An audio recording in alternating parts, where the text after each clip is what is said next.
Ciro Gomes nasceu em Pindamonhangaba, interior de São Paulo, filho de pais professores, formado em Direito, professor universitário, deputado e pesquisador, visitante de Harvard, nos Estados Unidos, prefeito em Fortaleza em 1988, com apenas 31 anos.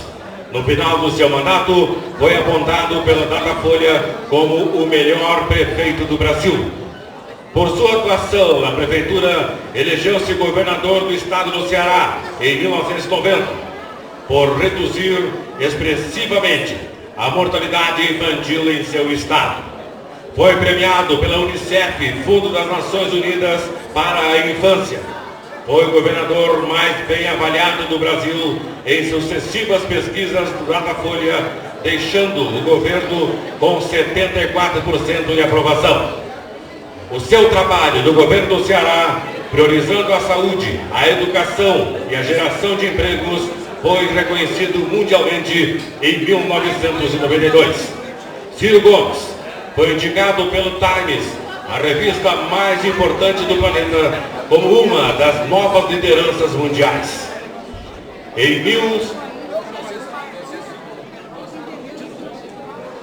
Ciro Gomes assumiu o Ministério da Fazenda para comandar a economia e conter ataques especulativos que ameaçavam o Plano Real. Ciro foi 2 vezes candidato a presidente, em 1998 e em 2002. Em 2003, foi ministro da Integração Nacional, onde tirou do papel o projeto da transposição do Rio São Francisco. Pai de 4 filhos, Ciro tem 38 anos de vida pública e seu nome nunca foi associado a escândalos ou roubalheiras.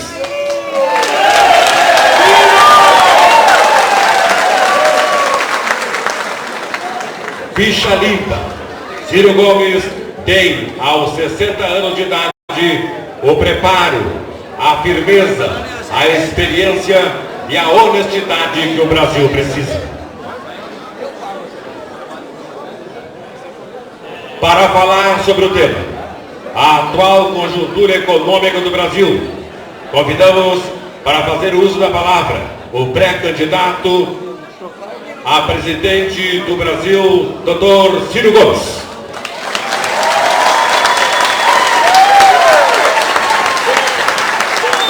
Meus irmãos, minhas irmãs, gente querida, brasileiros do Rio Grande, meus irmãos, minhas irmãs, gente querida de São Borja, da Porta das Missões, do sul do Rio Grande, da fronteira, dos municípios vizinhos, a minha primeira palavra é muito obrigado a todas e a todos, e a cada uma e a cada um, por essa hospitalidade. Muito obrigado por terem vindo nos encontrar nessa noite.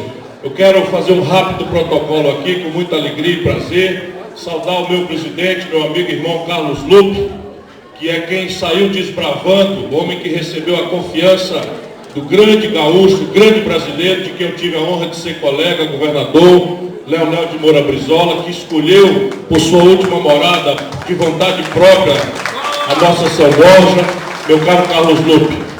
Meu caro companheiro Jaro Jorge, que vocês viram aqui, o homem está na ponta dos pés, está tinindo, preparou-se, correu o Rio Grande todo, conhece o Rio Grande como a palma da mão, mas mais do que tudo, é ficha limpa, tem experiência, tem competência e planos para libertar o Rio Grande do Sul. Jaro Jorge, meu irmão, estou feliz de ver como você está crescendo e esse crescimento vai amadurecer e você será o libertador desses tempos difíceis do Brasil e do Rio Grande. Pompeu de Matos, meu companheiro, meu amigo, deputado federal, presidente estadual do PDT, Afonso Mota, nosso líder, meu companheiro, meu amigo, é uma honra muito grande de mais uma vez caminhar consigo no nosso estado. Conheço esse jovem aqui, ó. Esse aqui é presidente da central sindical que mais cresce no Brasil, porque não tem compromisso partidário, tem compromisso com o trabalhador. Antônio Neto e a turma da CSB, muito obrigado aí pela presença de todos. A central é uma central nacional dos sindicatos brasileiros. Antônio, um prazer muito grande. Minha querida amiga, companheira, irmã Salete, que representa a mulher brasileira, a valorosa mulher gaúcha, que é da ação da mulher trabalhista. nossos deputados estaduais, vou cumprimentar os que estão aqui, Eduardo Loureiro, uma alegria muito grande revê-lo, Gerson Burma, meu companheiro e amigo, mas abraço também a nossa querida Juliana Brizola e o Edu Oliveira, que estão representados aqui também pela sua liderança, meu caro vereador Valério, que faz a hospitalidade de São Borja todas as vezes que eu venho aqui. Muito obrigado a você pelo carinho, pela dedicação e pela organização impecável. Meu irmão, obrigado, é uma alegria sempre revê-lo. Claro que eu vou falhar aqui no protocolo, mas eu quero cumprimentar a professora Denise Nunardini do Amaral Cabral, que é vice-presidente estadual do movimento Todos pela Educação do Rio Grande do Sul. O Tiago Caduri, nosso presidente estadual da Juventude, um abraço, meu irmão. Está quase descambando, porque eu sou da Juventude do PDT, vocês estão percebendo, né? Sou mais jovem, um pouquinho mais tempo do que ele. É isso. Meu caro presidente do Movimento Nacional Cultural Darcy Ribeiro, Roberto Viana. Meu caro companheiro, secretário nacional, Laulinho Bernardes. Está aqui, sim, meu caro Darcy Ribeiro. Não, meu caro André Gaeta, nosso deputado federal, ator, artista, que nos acompanha também. Aí eu faço sempre a brincadeira. Tem mais autoridades civis, militares e eclesiásticas, não sem cumprimentar a maior das autoridades lá em casa, que é minha mulher, Gisele Bezerra, que está aqui conosco. Vocês reparam que eu estou feliz, que eu estou alegre, porque voltar ao Rio Grande do Sul é sempre a possibilidade de reencontrar um pedaço muito estimulante para mim. Eu tenho vocação para a luta pública desde o movimento estudantil. E eu, como brasileiro, amante da pátria, eu conheço profundamente a geografia brasileira e conheço profundamente, todo dia estudo mais. Eu tinha um tempinho hoje, fiz questão de visitar de novo o Museu Getúlio Vargas e o Museu João Goulart, porque não faltava uma foto, não faltava uma frase para a gente ir aperfeiçoando a confiança e a vocação que me traz de novo a essa terra. Eu estou feliz, mas o sentido moral superior de nós pedirmos a vocês para saírem de casa, alguns vieram até de municípios até um pouco distantes, peço que tomem muito cuidado na volta, é que o nosso país precisa mudar. Nós estamos num momento, talvez os jovens que não se debruçam tanto sobre a história, mas é um dos momentos mais terríveis da vida brasileira. Essa crise que se abate sobre o Brasil, ela tem muitos ângulos. Quem quiser olhar, vê uma crise econômica sem precedentes. Quem quiser olhar para o outro lado, vê uma crise social absolutamente assustadora. Quem quiser olhar, vê uma crise moral, e que a juventude já perdeu até a confiança na linguagem da democracia, que é a política. Enfim, quem quiser olhar, há uma crise política, há uma crise institucional. É uma verdadeira barafunda no Brasil. Ninguém sabe mais quem é responsável pelo quê, e o nosso povo está com medo ou muito entristecido. E esse é o sentido moral superior de nós estarmos chamando a sociedade brasileira a sair um pouco de casa, especialmente a juventude, para que nós possamos ocupar as ruas do nosso país e discutir o nosso futuro. Do nosso ângulo, do PDT, dos trabalhistas, mas de muitos outros partidos irmãos, que também já anotei, que estão aqui presentes, que eu quero agradecer aos que não sendo do nosso partido, nos dão a honra de estarem aqui, estudantes universitários, professores, enfim, essa é uma reunião da sociedade. E por isso eu vou ter muita delicadeza de não avançar em postulação de candidatura. A noite hoje é de refletirmos enquanto o foguetório não começa, enquanto as musiquinhas infernais não grudam no nosso ouvido, enquanto a gente não pode chegar conversando, sobe num caminhão e dá com a mão e vai-se embora 10 minutos depois, nós ainda temos um tempo precioso para refletir sobre o nosso país. Penso eu, o Brasil precisa mudar. O Brasil precisa mudar porque nos últimos 12 meses, 62.500 pessoas foram assassinadas no nosso país. A gente não pode trocar o coração por uma pedra e fazer de conta que 62.500 pessoas, quase todos jovens começando a vida, quase todos negros ou pardos, quase todos pobres, quase todos empurrados para viver na periferia, presa do narcotráfico, do banditismo perigoso e audacioso, diante do qual o poder público tem se revelado impotente, quando não pura e simplesmente irresponsável. O Brasil precisa mudar, porque nesse momento em que nós nos reunimos aqui em confraternização, 13 milhões e 700 mil dos nossos irmãos e irmãs sadios para o trabalho amanheceram e hoje e voltaram para casa desempregados.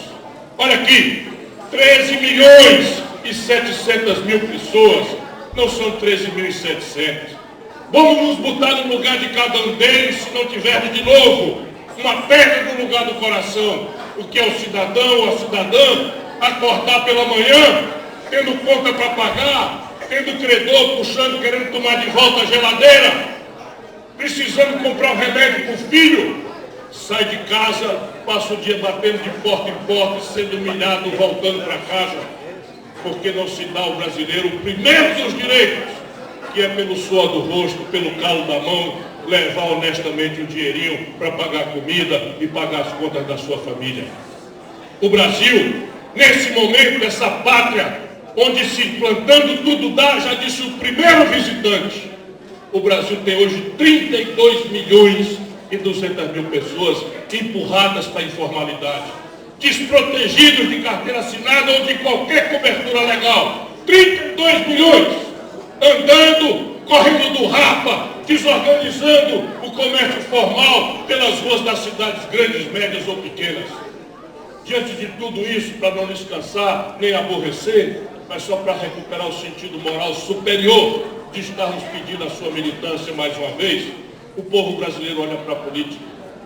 Vai olhar para onde mais?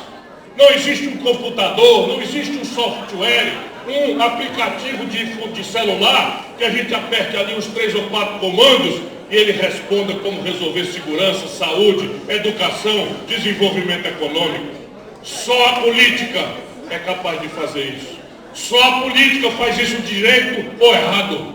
Só a política deixa de fazer ou faz aquilo que é a tarefa. E o que é que vê o nosso povo? Olhando para a política, especialmente o jovem, o que vê é a bandalheira, é a mentira, é o privilégio, é a corrupção aparentemente encastelada em todos os lugares da República, até aonde não se suponha pudesse formalmente chegar o palácio onde está o presidente da República. Isto, gente querida, não é bom conselheiro.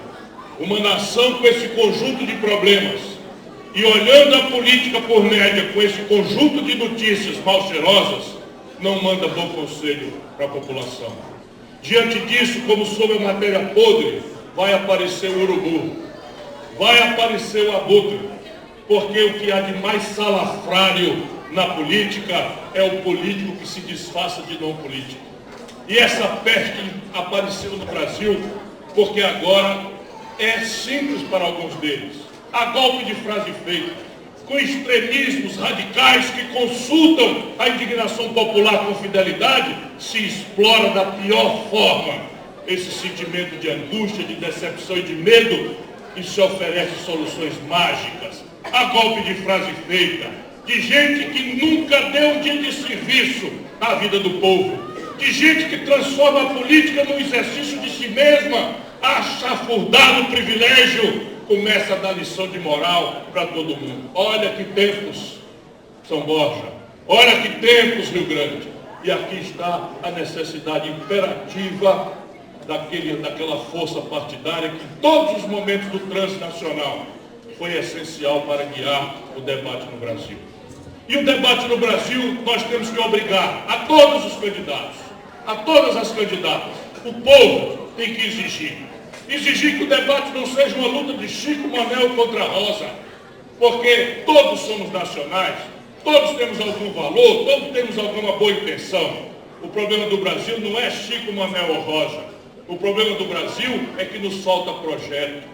O problema do Brasil é que sobra dinheiro para a especulação financeira e falta para a saúde, para a segurança, para a educação, para a infraestrutura.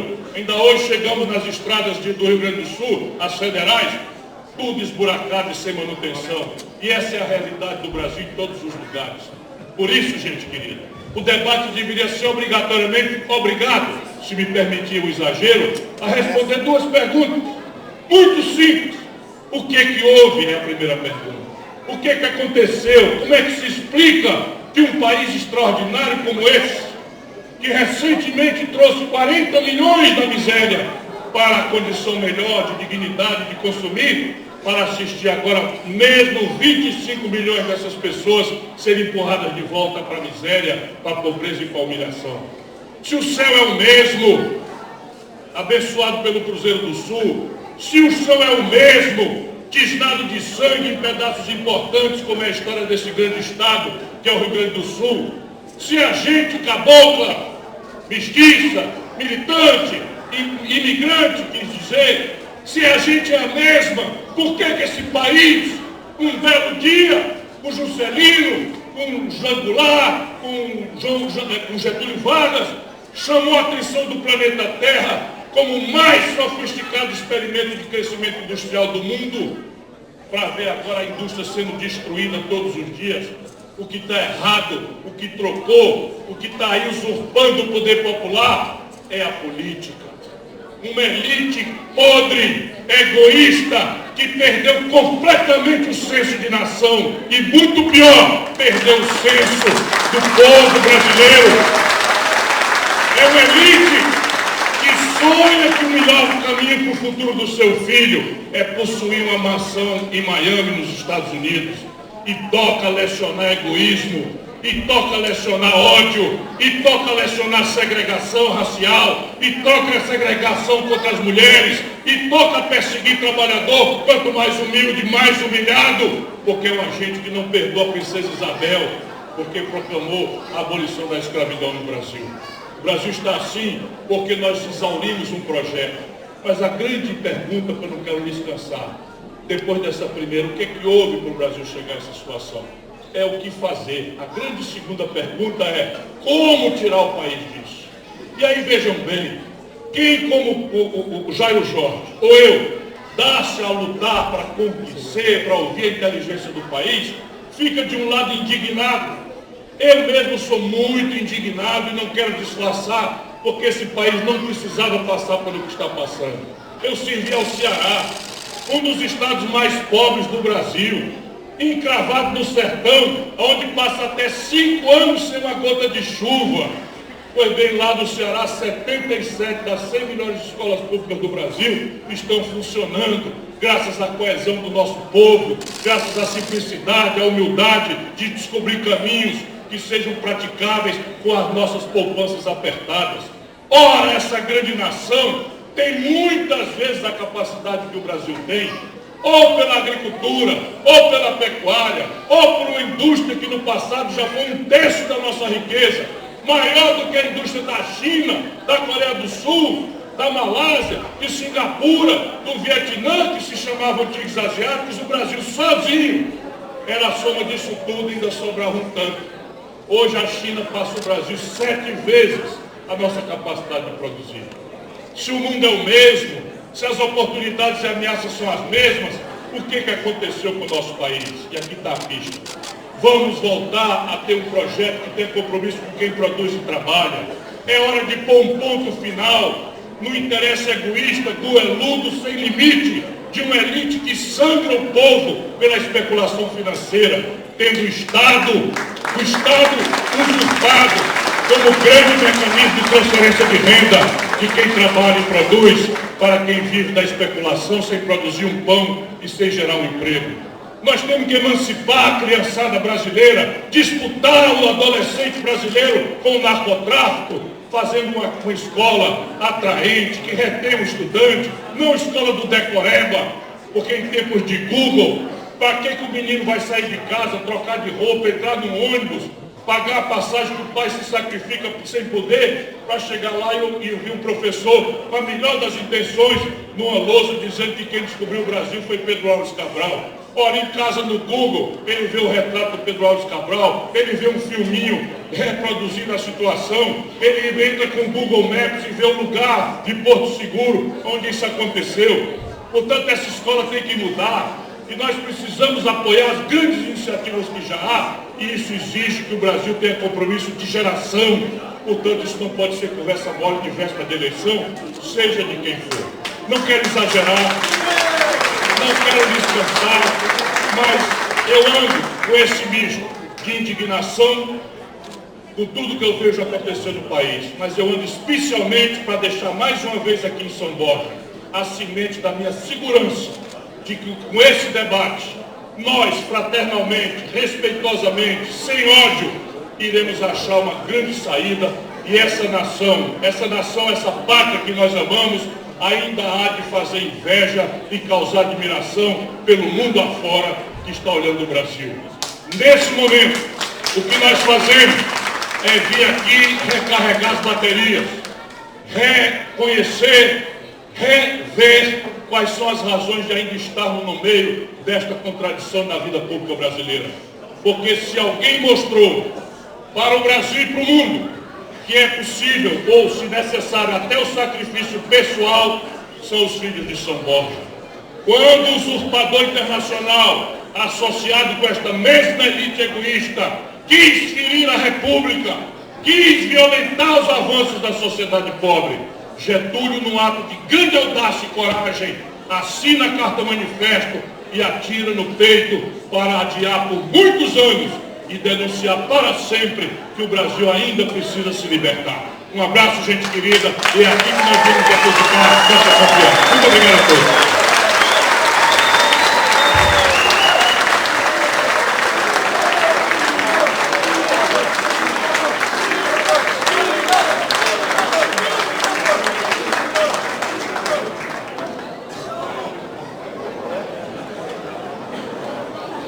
Registrar a presença da pré-candidato à presidência da República.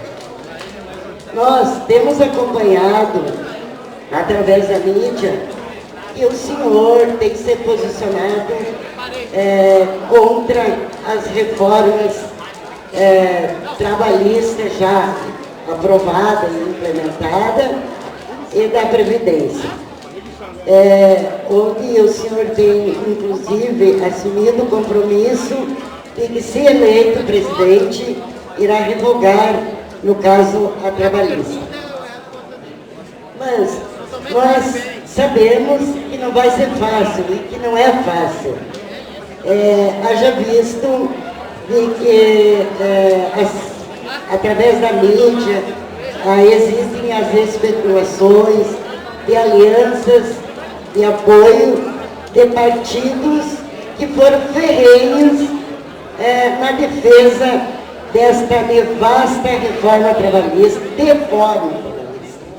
que foi imposta pelo ilegítimo presidente Michel Temer. Então, nós gostaríamos de que o senhor falasse para nós como o senhor vai conseguir conciliar, haja visto que, como eu já falei, as especulações de apoio, de alianças com esses partidos. Eu cito exemplos do DEM, do Progressista. Esses partidos foram os que mais defenderam essas reformas que estão aí, já causando graves danos a todos nós trabalhadores. Nós, do PDT, somos o partido da reforma. Às vezes a mídia reduz muito a nossa opinião, simplifica, mas nossa opinião não é assim tão tosca de dizer que o Brasil é contra reformas ou que nós somos contra a reforma. Pelo contrário, nós advogamos reformas profundas, só que no caso da reforma trabalhista, por exemplo, o rumo da reforma que nós queremos propor protege o trabalho como o lado mais frágil da relação capital-trabalho e garante segurança jurídica nesse mundo. Mas não evitará considerar as novidades que a internet impôs, que a modernidade automática trouxe, que a digitalização da economia está trazendo. Portanto, nós estamos completamente abertos e nós não vamos simplesmente revogar a reforma trabalhista, como a imprensa fala, e eu digo sempre, substituindo-a por uma outra que seja pactuada com os trabalhadores, com as centrais sindicais, pactuada com o empresariado produtivo do país, em linha com as melhores práticas internacionais, olhando a experiência internacional comparada, mas os valores são proteger o mundo do trabalho na relação fragilizada com o capital e garantir segurança jurídica para o trabalhador. Essa é a guia de uma reforma. A Previdência, nós temos que discutir também por uma circunstância simples. O atual modelo previdenciário brasileiro não presta mais. Ele não serve para rigorosamente nada, a não ser para manter 2% de privilegiados, aí sim, pensões vitalícias de 40 mil, 50 mil, 38 mil e tal. Para o resto, ele não dá para o Estado aguentar e paga muito tempo. De reforma, é de mudança de modelo. Por quê? Porque o Brasil adotou um sistema que hoje só a Argentina e a Venezuela, que para esse assunto não são boa companhia, praticam, que é o que os técnicos chamam de regime de repartição. Não vou ser tecnocrata aqui, mas todo mundo vai entender, porque nós precisamos do povo junto para passar a coisa correta. E não é difícil de entender, não. O que é o regime de repartição? O regime de repartição tem uma lógica. A geração mais nova trabalha para pagar a aposentadoria da geração mais antiga. Então, isso funciona em sociedades que são muito jovens, onde a relação de trabalho é muito formalizada. Nós, brasileiros, não temos mais nem uma coisa nem a outra. Hoje, graças ao desemprego, a essa brutal informalidade, a automação, a mecanização, a robótica e mais o desemprego aberto, o Brasil está envelhecendo na média, né? De maneira que quando nós organizamos esse sistema, era 6 trabalhadores trabalhando para financiar um aposentado que não chegava a 60 anos. Então funcionava. Hoje nós temos 1,5 trabalhador, que em estatística permite você falar meio trabalhador, menos de 2 trabalhadores em média trabalhando para financiar um aposento com 73 anos de expectativa de vida. Então esse sistema morreu. Nós precisamos transformá-lo num sistema novo de capitalização em que a lógica não é mais a atual geração que trabalha para financiar o aposento da geração que passou no mercado de trabalho. Agora é o seguinte, a atual geração e a transição você tem que garantir todos os direitos adquiridos. Mas aí você muda para uma lógica em que a atual geração poupa para si mesma na aposentadoria. E aí o governo garante um mínimo para todo mundo e a partir daí quem quiser, classe média alta para cima, rico, acrescentar mais, é como se fosse cada um com a sua caderneta de poupança, parte obrigatória e parte voluntária. Isso é o que o sistema chama de capitalização, que tem que permanecer público, sob o controle dos trabalhadores, para não permitir especulação, malversação, etc. Então nós vamos propor esse debate de novo, 6 meses, nada de goela abaixo de ninguém, ouvir as centrais sindicais, ouvir os empresários, ouvir a literatura internacional, a experiência internacional, e depois, se o povo achar que vale a pena, votar. Se não, joga na lata do lixo, porque eu não quero ser ditador do Brasil. Eu quero ajudar o Brasil a se unir. Eu quero unir o Brasil. Aí a pergunta da companheira é chave. Como é que a gente vai compatibilizar uma história como a nossa, os valores que nós advogamos, com partidos que eventualmente podem ser tão diferentes de nós? Então a primeira linha de coerência é a seguinte: se for olhando para trás, isso é impossível. Isso é que a gente tem que ter humildade. Se for olhando para trás, não é possível. E toda aliança é contraditória, porque senão não era aliança. Né? A gente mesmo não é aliança. Aliança é feita quando necessário, com diferentes. Então, olhando para trás, não tem conciliação possível. Eu fui contra o impeachment, eles foram a favor. Eu fui contra a reforma trabalhista, eles foram a favor. Eu fui contra a reforma da Previdência, eles foram a favor. O que mais? Eu fui contra o Michel Temer na vice, eles foram a favor. Portanto, para trás não dá. Para bem dizer, como eu sou meio, né, binguaru, tem um bocado de esculhambação em cima dos caras.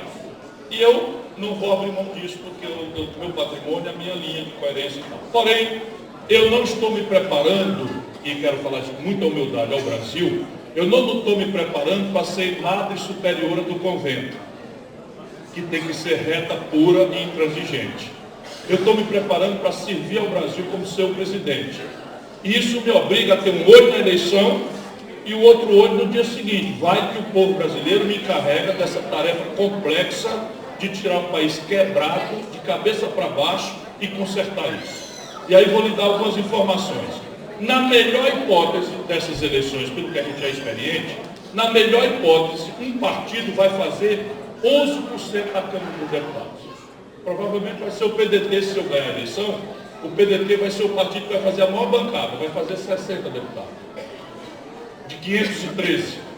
O que já quer dizer que a gente tem que começar a fazer a eleição olhando com humildade para esse futuro. E é o povo que elege. Então o que é possível fazer aliança contraditória? É daqui para frente. Como é que a gente previne a contradição? Discutindo um programa. Então eu só vou topar fazer essa aliança pensando em governar se for em cima de um programa. Eu já tenho rabiscado o que nós estamos pensando, e aí vai ter vários problemas. Por exemplo, no sistema tributário que eu advogo, nós vamos cobrar imposto sobre lucros e dividendos empresariais. Claro, nós vamos cobrar com clareza.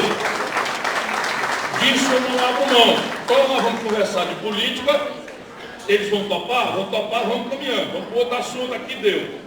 Se não der, meu irmão, muito obrigado, a gente se encontra pelo diálogo lá na frente, mas a aliança eleitoral não vai dar, porque a primeira chave para resolver a contradição é propor antes, levar as pancadas, ser criticado, defender com clareza. Por que enterraram o projeto do PT e fizeram o que estão fazendo com o Lula? Justamente porque ele não viu, com toda a genialidade dele, ele não viu a necessidade de partilhar com o povo as confusões, as questões estratégicas que estavam em jogo, e fez um grande benefício para o país, mas foi ele virar as costas do benefício para ser tudo tomado de volta, porque nós não mudamos nada na estrutura institucional do país. Então, esse é a guia. De qualquer forma, o fusível, se persistir o impasse, eu pretendo chamar o povo brasileiro nesses assuntos centrais para votar diretamente através de plebiscitos e referendos às reformas que o povo quer.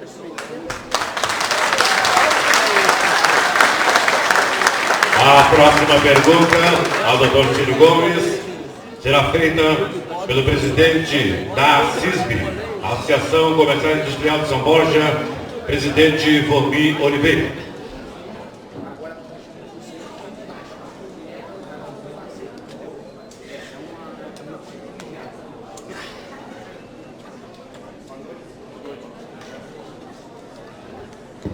Boa noite a todos, boa noite a uma pergunta para o candidato, pré-candidato Dr. Ciro Gomes. Fala-se muito em redução da carga tributária. Nós sabemos, historicamente, que todos os presidentes sempre fizeram essa mesma linha. E, na realidade, sempre age-se ao contrário quando chega lá, até porque o furo, o rombo do país é muito grande. Sabemos que as micro e pequenas empresas hoje geram mais de 47% dos empregos, 27% do PIB nacional. Paga-se a maior taxa de imposto do Brasil entre os empresários e empresas, paga-se a maior taxa. Chega só no Simples Nacional, quase 15% do valor bruto faturado. Aí eu pergunto, qual seria a sua atitude perante esta classe, que é a maior geradora de emprego do país e que mais paga imposto também? Bom, como toda pergunta inteligente, meu presidente, ela já traz a cimento da resposta. O professor vê isso no bom aluno, né? Quando o aluno formula a pergunta de forma inteligente, ele já traz a cimento da resposta. Então, veja bem, quem me prometer, qualquer candidato no Brasil, que prometer que vai reduzir carga tributária, está mentindo.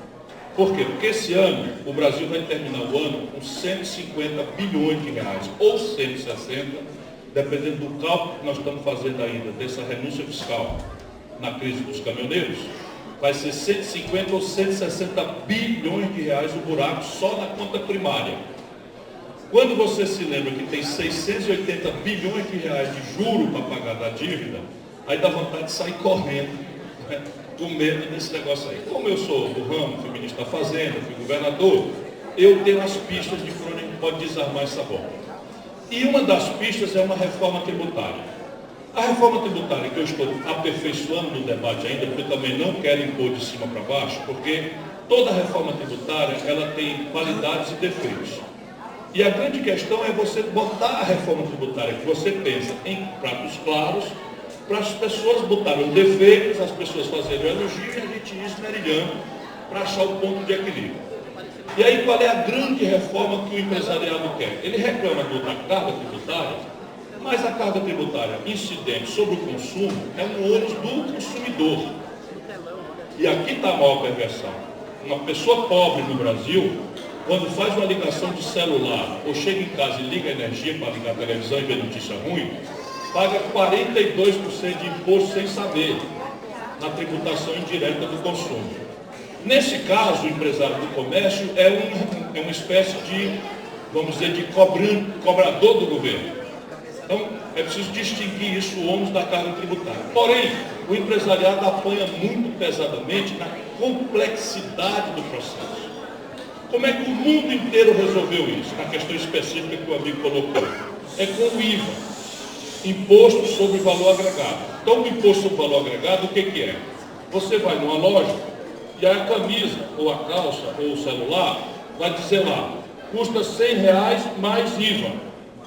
Então o consumidor estabelece duas, quem viajou para fora, aqui é pertinho da fronteira, o mundo inteiro pratica isso. Então você chega nos Estados Unidos, é uma relação com a loja e outra com o governo. Então a nota fiscal destaca na nota. E ele é cobrado no destino. E aí começa a barafunda na confusão brasileira. Como nós desenvolvemos a nossa economia de uma forma muito concentradora de renda, por exemplo, no Rio Grande do Sul, toda a base industrial do Rio Grande do Sul está concentrada, ou toda não, mas a 90% está concentrada no eixo Caxias do Sul, Porto Alegre.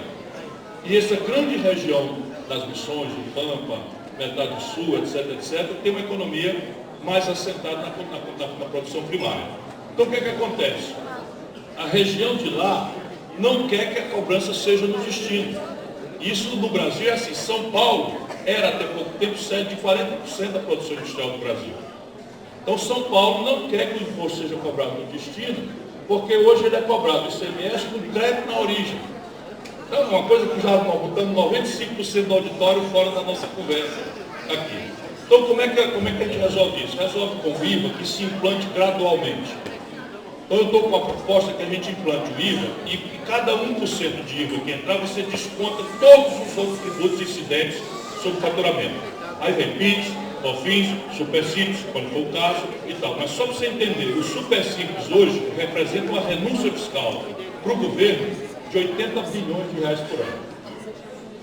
É evidente que tem um benefício, mas não é possível que nós possamos sair disso sem discutir aonde nós vamos alocar o custo de simplificar a tributação indireta sobre o consumo, que é uma linha da reforma que eu defendo. E aí não tem conversa. Vai ter que ser agravar a tributação sobre lucros e dividendos, que só o Brasil e a Estônia não cobram. Estou falando aqui de grandes, pequeno, não tem nada que contribuir mais. Né? E tributação mais progressiva sobre grandes heranças. E no Brasil, aqui no Rio Grande do Sul, a confusão como está, 4%. O Ceará cobra 8%, os Estados Unidos cobra, para começar, dos grandes 29%. A Europa cobra 40%. Então isso dói, mas a gente tem que tirar o imposto de quem gera emprego e renda e tributar na renda intergeracional dos mais ricos. Tanto mais num país, detalhe, gente, para a gente voltar a conversar aqui, nesse país a concentração de renda passou de qualquer razoabilidade. 5 pessoas, por dedos de uma mão, 5 pessoas acumulam renda no Brasil equivalente às posses de 100 milhões de brasileiros. Vejam o que eu acabei de falar. 5 pessoas no Brasil têm a fortuna equivalente às posses dos 100 milhões de mais pobres do nosso país. Assim não existe nação.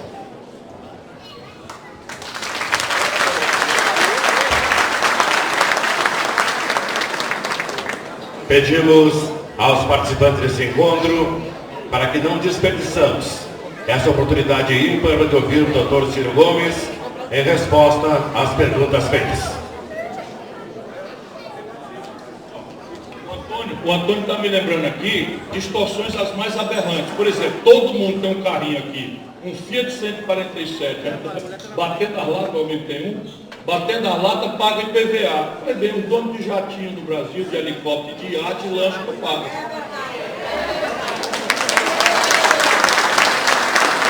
Jet ski não paga, bicicleta paga. A próxima pergunta será feita pelo presidente do Sindicato Rural de São Borja, senhor Rodrigo Bauer.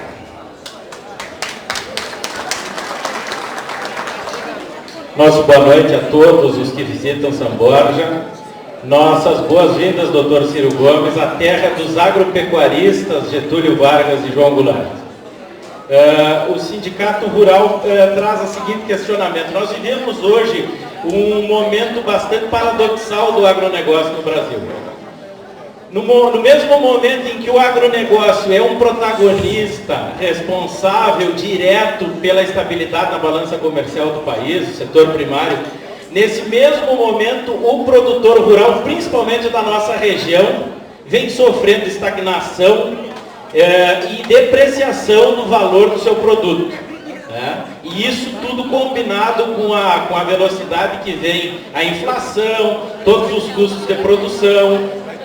Nós apoiamos agora o movimento dos caminhoneiros e não nos arrependemos de ter apoiado. Mas a tonelada do adubo que antes nos custava por volta de R$ 1.100 foi para R$ 1.800 depois da greve dos caminhoneiros. Nós não nos arrependemos de apoiar a classe que é batalhadora como a nossa. Nós estamos sendo demonizados, os produtores rurais, por alguma parte dos artistas brasileiros na questão ambiental. Muitos intelectuais que acham que a caixa que o leite se abre a geladeira e o leite sai dali, que acha que a vaca dá no armário da cozinha, que a carne, a proteína animal é só abrir a gaveta da cozinha e vai sair. Eu lhe pergunto, o Ciro Gomes, presidente do Brasil, como é que vai pensar no setor primário, como é que vai tirar o produtor rural dessa crise e nos dar um pouco de esperança e alento para produzir alimentos no Brasil? Obrigado. Obrigado, meu irmão. Definitivamente não será distribuído a R15. Definitivamente não será distribuído a R15, que é o que a mitologia brasileira hoje empesteia a nossa discussão. Primeiro, o Brasil precisa aprender a desenvolver mais respeito com a agricultura. O que o amigo falou aqui, e eu sei os números. Se não fosse o agronegócio brasileiro, o buraco na balança comercial brasileira hoje podia chegar a 124 bilhões de dólares. O que significa dizer que a nossa taxa de câmbio deveria ser uns R$15 por dólar. O que significa dizer que na passagem nós teríamos uns 400% de inflação. Portanto, o Brasil deve aos agricultores que acordam cedo e vão ao campo, com toda a falta de respeito, o nosso padrão de vida urbano. Por quê? Antes das palmas, para não parecer bajulação de candidato, antes das palmas, o Brasil abriu mão de ter uma política industrial de comércio exterior. Mas nosso modo moderno de consumo é todo referido a um padrão moderno de bem-estar. Então todo mundo aqui praticamente tem um celular 100% importado. Quem chegou de carro, chegou num carro produzido aqui, ou de São Paulo, 80% do valor econômico de um carro montado no Brasil, importado. Toda a química fina dos nossos remédios, importado. Todas as referências de informática, do caixa eletrônica, catraca eletrônica, à maquininha de cartão de crédito, aos computadores onde a gente estuda ou brinca, tudo importado. E para não cansar, o Brasil tem um buraco na conta de manufaturados, na parte industrial, dos tais 124 bilhões de dólares. Quem está salvando a pátria é o agronegócio. Mas o agronegócio tem alguns problemas de posicionamento político. Se eu permitir, enquanto a gente está conversando. O agronegócio, ele se associa, porque é natural, quase todo agricultor brasileiro era pobre 1 ou 2 gerações atrás. E cresceu pelo trabalho, cresceu pela coisa, num tempo que os preços se formavam de forma radicalmente da forma com que eles estão se formando hoje. A metade sul do Rio Grande do Sul, por exemplo, levou uma bordoada no ouvido e está rodando com um zunido do ouvido, ainda não entendeu o que aconteceu.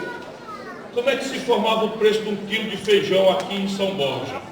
Custava quanto custasse produzir meia légua fora, para o outro lado do Uruguai, ou não interessava, ela dava na mesma, mais o leite das crianças. Então você não tinha tecnologia, você não tinha financiamento necessário, porque quem quisesse comer feijão aqui, pagava o custo de produção mais ineficiente, mais o leite das crianças. Hoje não é mais assim. Pode chegar no supermercado de São Borja, um arroz produzido no Paquistão, que seja mais barato do que custa produzir meia légua fora, por um misto de câmbio, taxa de juros, produtividade, sofisticação tecnológica, manipulação de câmbio, eu já falei, e escala. Você produz 1 bilhão de toneladas, basta ganhar 1 centavo. no quilo, você vai ganhar 1 bilhão de centavos, é muito dinheiro. E o brasileiro, por regra, é pequeno, baixo adensamento tecnológico, porque não teve a devida assistência técnica no tempo em que essa virada aconteceu. E vocês aqui tomaram a pancada a partir do Mercosul de forma muito mais clara. Por quê? Porque as condições de competitividade do outro lado, na Argentina, especialmente no Uruguai, quando se trata de arroz, mas Argentina, gado, laticínios e, vamos lá, vinhos, por exemplo, o Rio Grande tomou uma pancada porque o Brasil fez uma opção de fazer um acordo em que se privilegiou a indústria.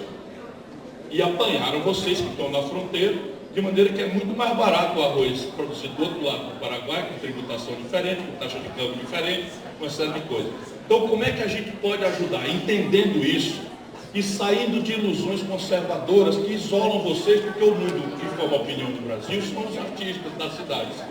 Eles nunca viram pé de alface na vida, eles comem alface, é muito boa a sua figura, você abre a geladeira e acha que a vaca está ali dentro para tirar o leite. Mas como é que a gente faz? A gente chuta eles ou a gente ganha eles?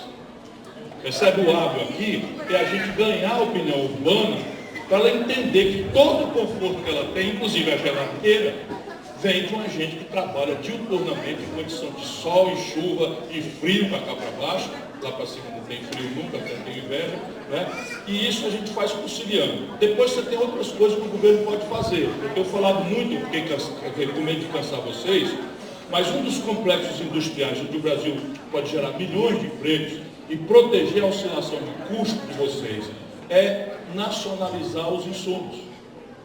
Então, 40% dos custos de produção da agricultura mais competitiva do mundo são importados do estrangeiro. Você vai produzir uma saca de arroz, de milho, de Xanxerê, lá na capital brasileira do milho. O camarada vai comprar semente, ele compra em caroço, meu patrão. A Monsanto vende, não é quilo nem grama, vende um saquinho amarelo, uns 700 caroços, 7 mil caroços, R$700 é o preço, 7 mil caroços. Né? Caroço mesmo contado por unidade. Aí o agricultor paga para a multinacional R$700 por um caroço, por uma saca de caroço, planta, se der tudo certo, né? Se der tudo certo, colhe, e aí a saca de 60 quilos vende por R$18 no ano passado, por 38 hoje, tu paga o custo de produção. Você tem que verticalizar isso. Por quê? Porque o câmbio estoura, por uma razão que você não tem nada a ver com isso, você só ajuda a não estourar, mas o câmbio estoura porque estão especulando, e aí imediatamente a multinacional corrige em real os seus custos de produção. Depois, veja bem, o maior produtor de soja do mundo somos nós. Estamos virando sobre os Estados Unidos, esse negócio aí. O máximo de agregação de valor que a gente faz no território brasileiro, depois de colher a soja, é esmagar, que é um processo que não existe tecnologia, não é só esmagar. Isso é tudo multinacional.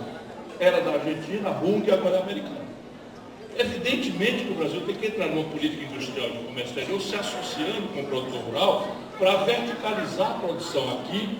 E aí, veja bem, fertilizante é a Petrobras. Agora mesmo nós estávamos fazendo uma fábrica de fertilizante, você precisa saber como esse país é assaltado da coisa prática, fertilizante. A Petrobras estava fazendo uma fábrica no Mato Grosso do Sul, deu um golpe, veio uma multinacional, comprou a fábrica que não tinha girado ainda, estava novinha, para fechar. Fecharam a fábrica, compraram a fábrica para fechar. Por quê? Porque eles monopolizam, multinacionais monopolizam o mercado da maior agricultura do planeta Terra, que é a nossa. Então agora eu fui na Argentina, vou ao Uruguai, vou ao Paraguai, ainda estou conversando, mas se eu for presidente, eu vou criar, estou brincando com eles, vou criar a OPEP do alimento.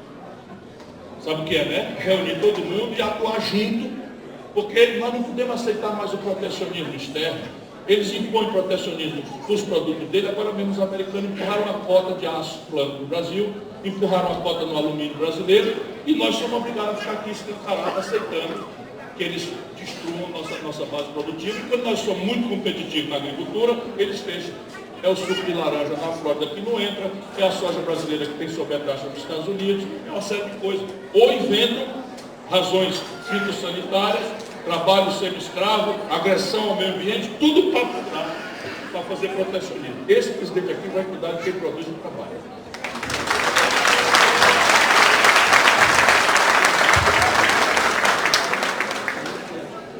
Convidamos a fazer a próxima pergunta, diretor da Universidade Federal do Pampa, Unipampa, professor Ronaldo Cover.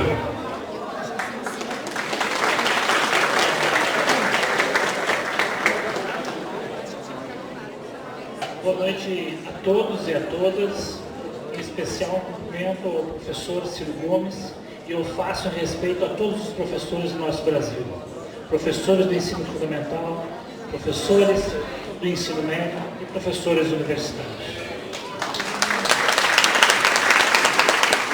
Ciro Gomes, quero iniciar com uma pequena frase. A educação é o único caminho para emancipar o homem. Desenvolvimento sem educação é criação de riqueza apenas para alguns privilegiados. É frase do Daniel Brizola. A Unipampa é uma universidade pública, iniciou suas atividades em 2006, hoje tem 64 cursos de graduação, 18 mestrados e 4 doutorados. É uma universidade multicamp, muito diferente de outras universidades que concentram-se nas capitais ou até em grandes cidades dos estados. São 10 campos instalados na metade sul do Rio Grande do Sul, na área ou na região considerada como a região mais pobre do estado do Rio Grande do Sul. Aliás, é uma das 13 mais pobres de todo o nosso Brasil. Nesse contexto é que está a Unipampa, em especial o nosso campo de São Borja, no qual eu saúdo todos os professores, alunos e técnicos aqui presentes. Nós da Unipampa, através da integração entre ensino, pesquisa e extensão, assumimos a missão de promover a educação superior de qualidade, com vistas à formação de sujeitos comprometidos, capacitados a atuar em prol do desenvolvimento regional, nacional e internacional. É dentro desta perspectiva que formulamos a nossa pergunta. E me permite, galera, quebrar o protocolo e fazer duas perguntas, porque elas são importantes. A primeira: como seria a sua política de educação para com as universidades federais? Em especial, a nossa Unipampa, uma universidade multicamp, que prioriza o ingresso dos alunos por cotas e que está nessa região mais pobre do nosso Brasil. E é dentro desta perspectiva, desta pergunta, que fala que a educação está hoje de uma maneira que está impossibilitando se fazer educação com qualidade, principalmente em regiões como nós. E a segunda pergunta: como o senhor pensa em proporcionar o processo de fixação de servidores públicos de educação em cidades do interior e regiões de fronteira? Obrigado.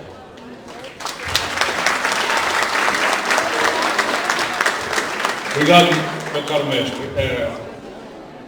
Se eu tiver que sacrificar tudo para salvar R$1 e tiver que decidir para onde vai esse real no impossível governo meu, ele vai para a educação. Esse é um compromisso de vida, não é de agora. Eu tenho, se não é cabalista, é porque o discurso político está muito desmoralizado, então o exemplo é melhor do que qualquer palavra. O Ceará hoje tem 77 das 100 melhores escolas básicas do Brasil, sendo um dos estados mais pobres do país. Nós hoje temos 1 de cada 4 alunos do ensino médio matriculado no ensino de tempo integral profissionalizante, com profissões que são alternadas ciclicamente em consulta ao entorno socioeconômico das famílias, dos alunos e da economia micro-regional. Enfim, nós temos 3 universidades estaduais que o Estado mantém, paupérrimo como é o Estado, porque apostamos e entra ano, sai ano, o Ceará ganha 30%, 40% das vagas do ITA todo ano, que é a escola de acesso mais sofisticada do Brasil, porque essa é uma aposta que eu entro nela só como mais um de um grande consenso, de uma grande coesão, que aliás é pioneiro no Rio Grande do Sul, e com o nosso companheiro Leonel Brizola. E aí você tem algumas coisas que nós precisamos popularizar, obviedades. A Colômbia, eu escolhi para fazer esse argumento. A Colômbia é um país bem mais pobre do que o Brasil e garante matrícula a 42% dos jovens de 18 a 25 anos no ensino superior. O Brasil, quando o Lula tomou posse, garantia vagas a 9, hoje está em 21. O Fernando Henrique, em 8 anos, não abriu nenhuma universidade federal, o Lula abriu 43. O que quer dizer concretamente, goste-se ou não se goste, é história, isso é história. E eu não seria o Fernando Henrique, eu entraria para bater o recorde do Lula, né? Se eu tivesse 8 anos. Porém, E aí, quando a gente quer ser sério, a gente acaba inibindo as palmas. Porém, há um brutal porém, este governo, a pretexto de um valor correto, que é tentar controlar o descalabro das contas públicas que estão falindo o Brasil, já falei aqui dos números assustadores, a pretexto disso, o governo brasileiro conseguiu, sem conversar com ninguém, uma PEC, que é uma emenda à Constituição, que para ser mudada exige 3/5 dos parlamentares da Câmara e do Senado. Isso só vai acontecer se o povão estiver informado antes, e eu vou avançar contra isso. Mas essa PEC chamada 95 congela os investimentos do setor público federal em educação, saúde, segurança, porto, estrada, aeroporto, ciência e tecnologia, água, luz, telefone, estrada, tal, por 20 anos. Só para vocês terem ideia dessa aberração, nascem 2.700.000 bebês brasileiros por ano. Nós estamos proibidos de expandir os leitos de maternidade e as matrículas do ensino infantil e na creche por 20 anos, nascendo 2.700.000 bebês brasileiros por ano. Vocês terem ideia da aberração. Agora vejam onde está a crueldade do argumento.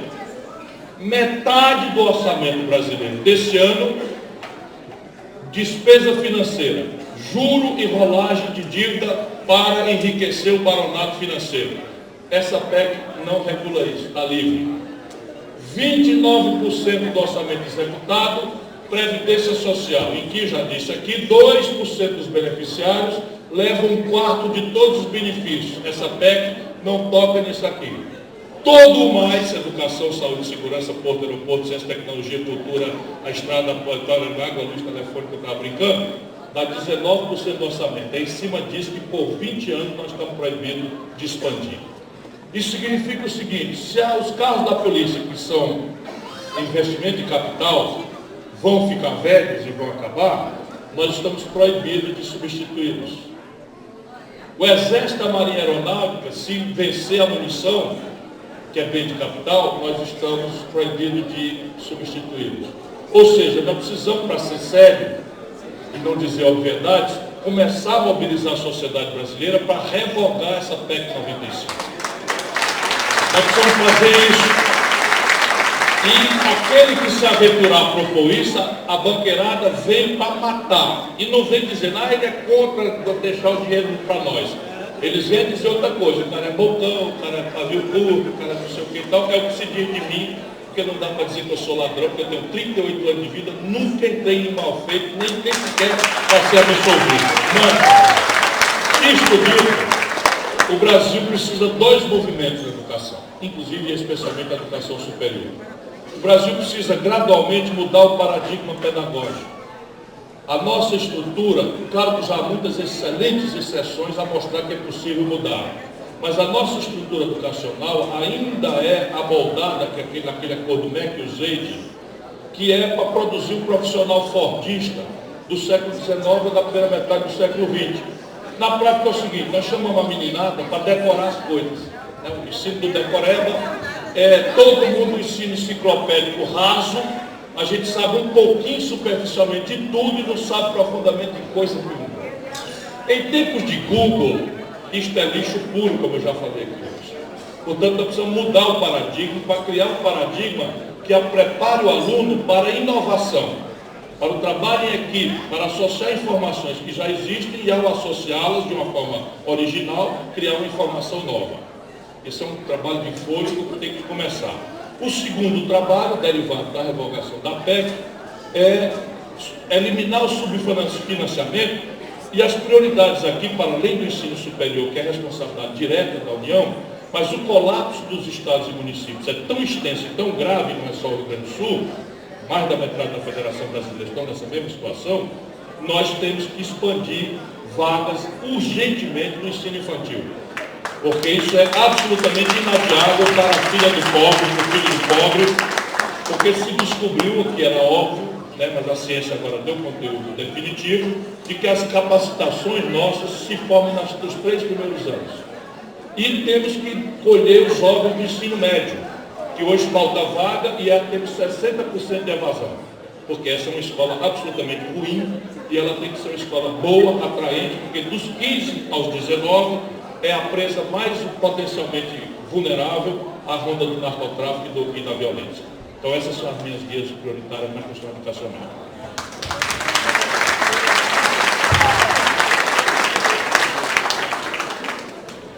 Para a quinta e última pergunta, convido o representante da sociedade civil, empresário Telmo Mota Júnior.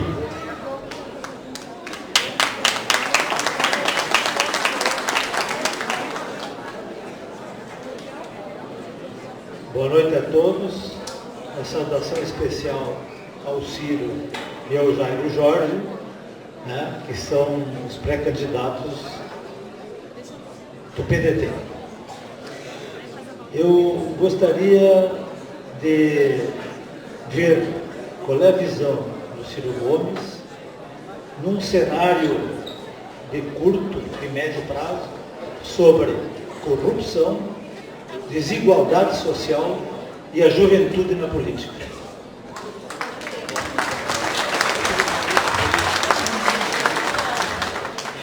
Corrupção é um câncer muito grave que estabelece metástases para todo o corpo social. O dinheiro que some por o ralo da ladroeira da corrupção já faz muita falta para a saúde, para a educação. Mas mais grave do que a corrupção, o efeito do dinheiro, que já é muito grave, é a absoluto desprezo que a sociedade toma pelas suas instituições e pelos seus operadores. A linguagem da democracia é a política. Se eu confundo a política com um pardieiro de ladrões, de pilantras, pelos exemplos generalizados, impunes, etc., eu causo uma distorção na população que hoje enverga a espinha do brasileiro. Porque não se faz o contraponto. A grande mídia adora, sendo ela parte do chafurdo corrupto, porque todas estão aí em bilhões de reais de publicidade, de dinheiro estrangeiro para fazer deformação de opinião no Brasil, etc. E eles não fazem o contraponto. Então a ideia é de que todo político é bandido. Ora, se todo político é bandido e todo político é formalmente eleito pelo povo, o que é que eles estão ensinando? É que nós, como povo, não somos capazes de nos autogovernar, que é o que eles querem. Portanto, nós vamos ter que remar na contramão e só tem dois jeitos, meu irmão. Exemplo de cima e permanente inovação institucional, e mudança das regras, permanentemente. O exemplo de cima. Se o de cima roubar, rouba todo mundo. Aqui está falando o ex-prefeito, o ex-governador, ex-ministro. Se o de cima roubar, rouba até o último. Porque há uma cultura no Brasil deformada de que dinheiro público é dinheiro que não tem dono. Por quê? Porque o dono costuma achar que o dinheiro público não é dele. Nós aqui não acompanhamos as coisas, não vemos, não entramos nos portais da transparência, não fiscalizamos. Isso é um processo pedagógico, porque democracia não é um regime que vê um anjo vingador, instala o chicote e bota as coisas em ordem por nós. Democracia é um regime de conquista, de exercício de cidadania. E nós não temos dado ao nosso povo o direito de continuamente, como os franceses há 4 séculos, os americanos há 3 séculos, de continuamente, sem interrupção, nem um dia teve democracia. O Brasil, mais longo período de vivência democrática, protocolar, formal, acabou-se agora com o golpe da Dilma. Nunca tivemos mais de 27 anos. Isso é chocante na história do Brasil. Nunca tivemos mais de 27 anos. Quer ver? Veja, 30, 32, só nesse século XX. 30, 32, 35, 37, não, 30, 32, 34, 35, 37 são cultura.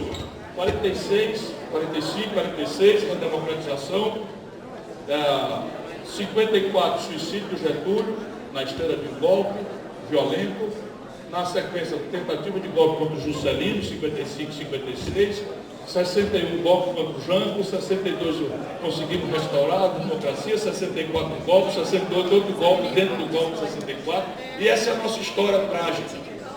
E nós precisamos persistir na democracia, porque esse militarismo, que está aí, está no debate aí, de achar que alguém é melhor do que os outros, numa carreira, vamos falar claro, o Bolsonaro, eu estou preocupado com isso, menos por ele, e mais pelos valores que representa. O camarada entra numa carreira que vai de tenente a general 4 estrelas, sai pela porta dos fundos como capitão, 28 anos é deputado federal, não é do Rio Grande do Sul, onde é uma exigência moral grave. Ele é 28 anos deputado federal do Rio de Janeiro, onde o governador do estado está preso, onde o presidente da Assembleia Legislativa está preso, onde o Tribunal de Contas, que é obrigado a fiscalizar, está metade preso, onde o Eduardo Cunha, deputado federal, presidente da Câmara dos Deputados, está preso. E o senhor Bolsonaro foi meu colega deputado, é 28 anos deputado federal. Dessa gente. Nunca, não tem uma denúncia, pode furar meu olho com uma denúncia. Eu denunciei o Eduardo Cunha, eu chamei de ladrão e me processou. Eu estou aqui falando e ele está na cadeia. Né? E ele chamou de herói. Então, essa coisa, a gente precisa ajudar o povo a ver, porque ele representa, nessa manipulação, ele representa o não político, é o cara que vai lá, que não tem nada a ver com essas coisas. E ele fala dos políticos. O cara, 28 anos deputado federal, cara, com verba de moradia, tendo coisa. Aí o repórter, não, vou nem reproduzir isso aqui, já não pega bem. Né? Mas presta atenção, não é por nada não, eu só estou preocupado, não é com ele, é com o fascismo. O fascismo a gente tem que combater toda hora. Então, corrupção é exemplo de cima e permanente inovação. Enquanto houver lavagem de dinheiro, por exemplo, enquanto houver lei de licitação protocolar, formal, que não se preocupa com o mérito, nós precisamos correr atrás e mudar a legislação. E a legislação brasileira é muito lenta. Por quê? De propósito. Muito. É protocolar, é formal. Os órgãos de controle do Brasil são infestados de bandido. Os órgãos de controle são infestados de bandido. A vender parecer de aprovação e desaprovação de contas. Então, é todo um gravíssimo processo que a inovação institucional permanente tem que ser perseguida. Essa é a primeira pergunta. A segunda, eu até me comovi aqui e me dispersei. Bom, desigualdade social. Eu já falei o número mais chocante, 5 brasileiros com aposta de 100 milhões. E o que distribui renda, estrategicamente, o Rodrigo colocou claramente, curto e longo prazo, o que distribui renda é a educação. Então não existe miserável de nível médio. É quase uma relação instantânea. Não é automática completamente, mas não existe pobre nível, abaixo da linha de pobreza, no nível médio. Então uma escola emancipadora é no longo prazo, no médio prazo, e você tem que produzir médio prazo com alguns test track, alguns caminhos mais acelerados. Essa matrícula no ensino médio profissionalizante já é um caminho para sair da escola e entrar numa carreira de trabalho e tal. Não com o negócio de ensinar servente de pedreiro, assistente eletricista, como a elite brasileira gosta. Você tem que ensinar mecatrônica, né, robótica, novos materiais, semicondutores. Né? Isso é que nós precisamos empurrar, que é o que nós estamos tentando fazer lá no Ceará. Depois, no médio prazo, o que também transfere renda são algumas políticas públicas estratégicas. No caso do Brasil, por exemplo, uma reforma agrária feita modernamente, e não precisa tomar terra de ninguém, os países têm terra, estoque de terra agricultável sobrando, mas não adianta ter terra em minifúndio, que é a grande concepção dos anos 50, do MST, tudo de São Estédio, isso não tem mais chance nenhuma. Até tem, se for vizinho a um cinturão urbano, onde você substitui as culturas extensivas por culturas de olericultura, que é o tomate, que é um chuchu, que tem maior valor agregado e não tem problema de perecibilidade, você entrega ali. Mas essa terra é muito cara. A agricultura tradicional, ela não dá para fazer minifúndio, e até dá para fazer com modos associativos de produção, que são muito comuns aqui em Santa Catarina e em lugares alguns daqui do Rio Grande. Modos associativos, em que você tem o seu lote, a sua gleba, mas adensa tecnologicamente por associativismo, descobre canais de comercialização porque se associa, minimiza custos de transferência de frete, essas coisas, porque está associado, etc, etc. E até avança para crédito. Vocês têm aqui a primeira cooperativa de crédito da história do Brasil, em Nova Petrópolis. E isso é uma coisa que precisa voltar a fazer, porque o Brasil deformou a sua estrutura de financiamento. Mas também, na parte urbana, titulação de imóveis. O Brasil tem hoje, estima-se, ao redor de 10 milhões de imóveis sem regularização. O que quer dizer que essas pessoas não têm patrimônio nem o ativo recebível equivalente ao lastro de garantia que ele tem se ele tiver o papel da casinha dele. Favelas imensas e tal. Então, um grande programa massivo também tem efeito de distribuição de renda. E, no limite, a política que revela-se mais contundente e rápida para transferir renda no Brasil é salário mínimo. Melhorar o poder de compra real do salário mínimo.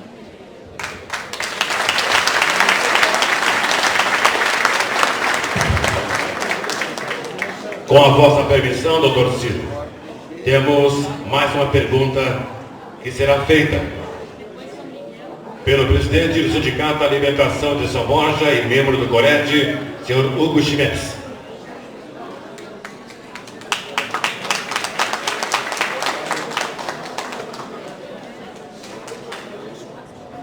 Boa noite a todos e a todas. Uma saudação especial ao candidato Ciro. Nós, os Coredes, estamos aí sobrevivendo há 27 anos. Criação do ex-governador Colares.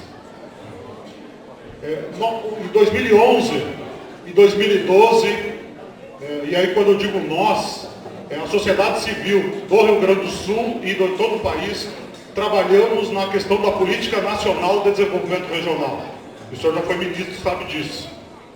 A grande preocupação nossa, que nós conseguimos fazer um acordo depois de uma conferência nacional em todo o Brasil, e infelizmente ficou na Casa Civil parado essa política nacional, que houve acordo, né? E que principalmente o Rio Grande do Sul e a nossa metade sul aqui com 105 municípios vem penando, e de vez em quando vem 200 mil para nós aqui, vem 150 mil para fazer uma cooperativa lá em Quaraí, de gemas e joias, né? Ou aqui na nossa região, alguma coisa nesse sentido.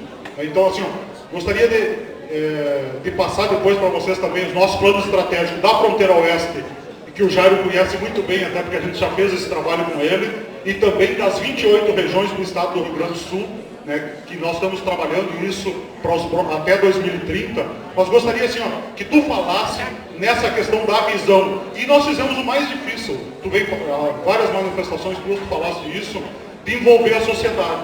E nós conseguimos envolver, porque a proposta que nós conseguimos construir foi com o governo, tanto dos estados como o federal, como os empresários e os trabalhadores. Só que, infelizmente, ficou na Casa Civil e o ministro depois segurou e isso não aconteceu. E assim, gostaria de ver a tua visão nessa questão da Política Nacional de Desenvolvimento Regional para o nosso país.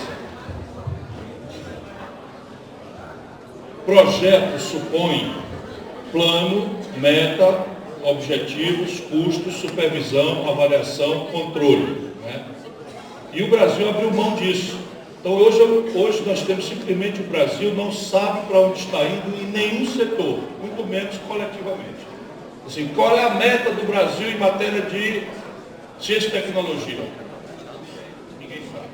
O orçamento da União Federal, mesmo contingenciado, é menor do que o orçamento da Secretaria de Ciência e Tecnologia do Estado de São Paulo. Então, evidentemente, o projeto nacional é o imperativo do momento brasileiro. Ele é que vai definir os macro-objetivos, os objetivos setoriais, os objetivos, aí vem. Quem conhece o Brasil sabe que não é possível olhar o Brasil de Brasília como uma coisa só. O Brasil tem uma vantagem, uma vitalidade estratégica muito grande, derivada da sua absoluta diversidade. É o único país do mundo que colhe uma cultura temperada de trigo no mesmo dia que colhe uma cultura tropical de fruta no mesmo dia. Nós temos estações tropicais e temperadas no mesmo território. 18% da água potável do mundo está faltando água na região de Santa Maria, Santo Ângelo, e a avicultura dali começou a claudicar por conta de falta d'água. Imaginem um nordestino chegar a essa constatação quando eu era ministro da Integração. E ministro da Integração Nacional tocou a mim, cadê o amigo? Tocou a mim liderar a Política Nacional de Desenvolvimento Regional.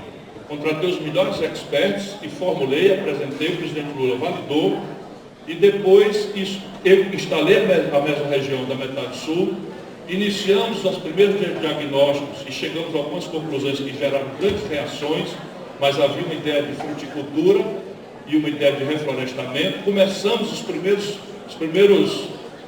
campos de financiamento, os primeiros campos de formação de mudas para a fruticultura, a partir da ideia de fruta cristalizada que está ali em Pelotas, etc., na ideia da agregação de valor. Eu sigo sendo convictamente cada vez mais comprometido com isso. O projeto que eu advogo tem um componente médio-regional, regional, macro-regional e objetivos, metas e vocês precisam saber disso. Depois que nós terminamos o diagnóstico, a região nas últimas 2 décadas que mais evoluiu, que mais regrediu economicamente no Brasil foi a metade sul do Rio Grande do Sul. Não é que não esteja ainda melhor do que o semiárido do Nordeste, mas é porque já esteve num estágio de riqueza e há 20 anos regrediu mais pesadamente do que qualquer outra mesorregião. Portanto, o gaúcho não pode considerar que política de desenvolvimento regional é coisa de nordestino. Isso é besteira. Fortaleza é tão rica quanto Porto Alegre, e o semiárido e a metade sul são duas regiões de problema muito graves. E uma está lá, outra está aqui. Né? O Alto Solimões, lá na Amazônia, é outra mesorregião muito pobre, que é outra realidade completamente distinta. Depois você vai achar uma micro-mesorregião no Vale do Ribeiro, em São Paulo, crítica também. Então esse é o Brasil real que poucos conhecem, que eu me dediquei a estudar ao longo dos últimos 20 anos.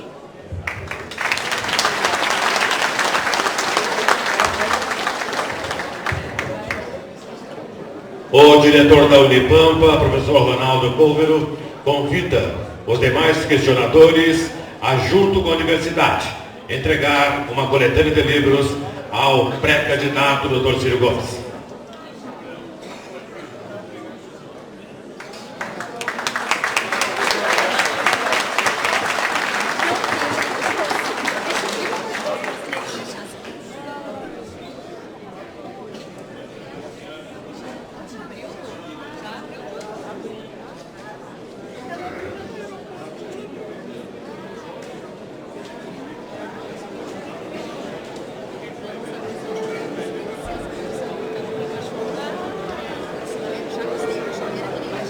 Amanhã, quinta-feira, teremos a seguinte programação: 7 horas e 30 minutos, café da manhã, com liderança no Executivo Parque Hotel.